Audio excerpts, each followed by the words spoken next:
morning, my name is Montgomery Soylu with Hidden Resources. We're going to start off with the state of disposal of organics in San Diego County. In 2014, our county disposed of 3.1 million tons of material. That's the entire pie chart here. 40% of that is compostable or could be considered rotting in our landfills, which is a major issue because of greenhouse gas emissions concerns. 40% of that, 1.2 million tons. Of the entire circle, 15 to 16% of that is food. Food that could have been served to feed people, feed animals, support agriculture. That 16% represents 480,000 tons of food. Now, if we look at capacity and processing composting in San Diego County. So this is composting, this is chip and grinding, this is mulching facilities. There's about 670,000 tons of permitted capacity to process organics in our county. That's a big disparity from 1.2 million tons being disposed of organics in our landfills to 670,000 tons of permitted capacity.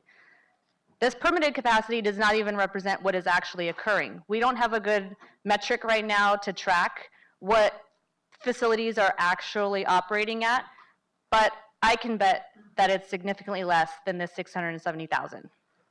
Now, if we want to talk about food and our ability to process food, we have only a few facilities that are permitted in our county that can process food. That permitted capacity is 320,000 tons, approximately. That is not the quantity of food that we can actually process. This number just represents the permitted capacity of the facilities that can accept and process food. But in reality, we're only processing about 10,000 tons, and that's at the City of San Diego's Miramar Greenery. They're the only full-scale commercial program in our county at this moment. That's soon to change, but that's what's happening currently in this time. So we have a huge issue, demand, capacity, operations. What are we going to do to fix this? Luckily or not so luckily, depending on how you look at it, the state of California is issuing policies that are going to drive us to change. So whether we like it or not, we're going to change our ways. AB 1594 and AB 1826 are two policies that you're going to hear about later this morning. AB 876 mandates that our county perform 15-year planning for organics capacity.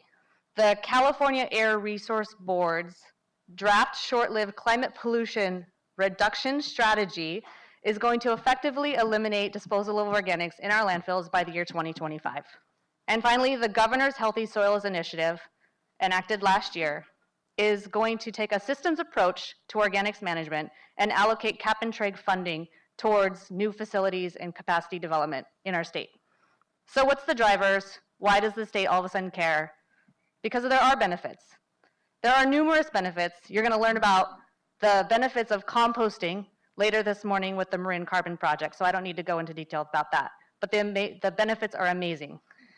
If California achieves its AB 341 goal of 75% diversion by the year 2020, we're going to divert 7.5 million tons of organics from the landfills. This is statewide. This is why the state cares.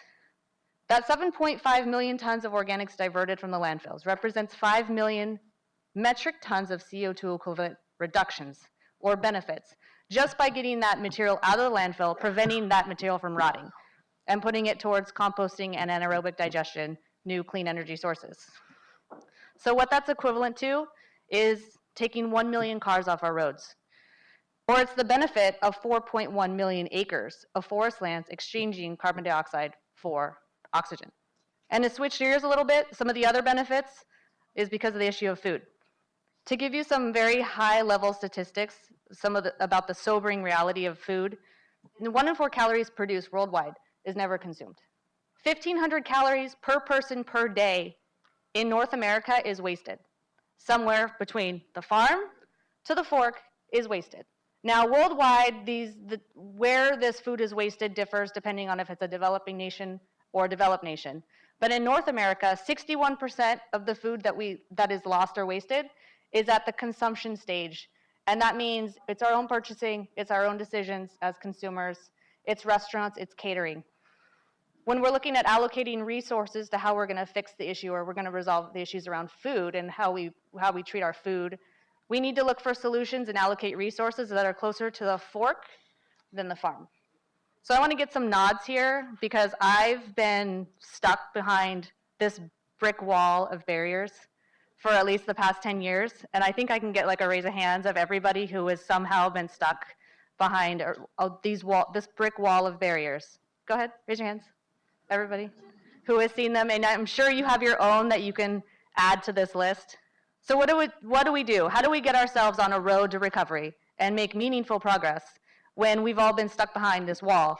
Some ideas: establishing a regional authority to act as our backbone so that we can develop a regional coordinated effort, develop a plan to get organics out of the landfill and put them to their best use. That regional agency could be Sandag, that's been explored. It could be the County Board of Supervisors. It could be a creation of a brand new agency, a Joint Powers Authority, for example, a JPA. There are a number of options, I guess, but what we need is a regional agency that can serve as a backbone for a plan and for implementation. And the reason why is because we need the jurisdictions, the cities and the county, to commit funding for a plan and for implementation, and we actually need something that is binding. If a nonprofit, for example, decides we have funding, we're gonna go and write the plan. Well, it's not binding because nobody has to listen to it. So that's why we need a regional authority to develop a plan and actually implement it. So what does this plan look like if we're actually gonna take charge and be proactive? The coordinating planning effort is gonna look at the highest and best use of organics. It's gonna maximize the recovery for people, for feeding animals, for agriculture. We're gonna support our communities. We're gonna get this material back to agriculture so they can grow the healthy soil, they can grow the healthy food to support healthy people. We make appropriate and strategic investments in capacity for new facilities, for composting anaerobic digestion facilities that are smart and planned. And we also devote resources for infrastructure and also to support our hunger relief organizations so that they can serve the purpose that they set out to serve.